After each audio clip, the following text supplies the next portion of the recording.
কি গো, এটা কি বানাচ্ছ? এটা কাস্টার্ড বানাচ্ছি। আচ্ছা, কাস্টার্ড। হ্যাঁ, এই 2 লিটার দুধ আছে। আচ্ছা আর এই যে কাস্টার্ডটাকে ঠান্ডা দুধে গুলে রেখেছি।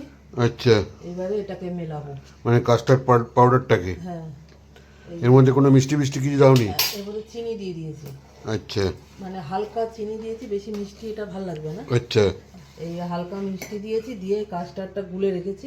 আচ্ছা, এটা 8-10 চামচ কাস্টার্ড আছে। 8-10 চামচ। হ্যাঁ, এই যে চায়ের চামচে 8-10 চামচ এটা ঠান্ডা দুধে গুলে এটা ফুটন্ত দুধের মধ্যে দিয়ে দেবো। আচ্ছা, মানে এটা ঠান্ডা দুধে গুলতে হবে ঠান্ডা কাস্টার্ডটাকে? দুধে না গুলে এটা গুলে মানে ডালা পাকিয়ে যাবে। আচ্ছা, এটা কতজনের মোটামুটি হচ্ছে? হ্যাঁ, 7-8 জন, 10 জন। 10 জন মতো খেতে পারবে? হ্যাঁ, আর এটা ঠান্ডা একদম হয়ে যাবে। হ্যাঁ হ্যাঁ। হয়ে গিয়ে ফ্রিজে ঢুকিয়ে দেবো, দিয়ে এই ফলগুলো সব কেটে দেবো। এটা আপেল আছে, কলা আছে। আচ্ছা আচ্ছা, ঠিক আছে, দাও আগে দিয়ে দাও কাস্টার্ড। এটা দিয়ে আর নাড়তে হবে। আচ্ছা এই যে এরকম পাতলা ঘন ঘন হবে।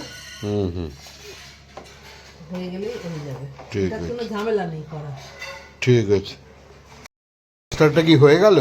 হ্যাঁ, কাস্টার্ডটা হয়ে গেছে। এই যে ঠান্ডা করে নিয়েছি। আচ্ছা এইবারে এই যে আপেল আর কলা কুচিয়ে রেখেছি, আচ্ছা আচ্ছা। এবার সব এক এক করে মিলিয়ে দিচ্ছি।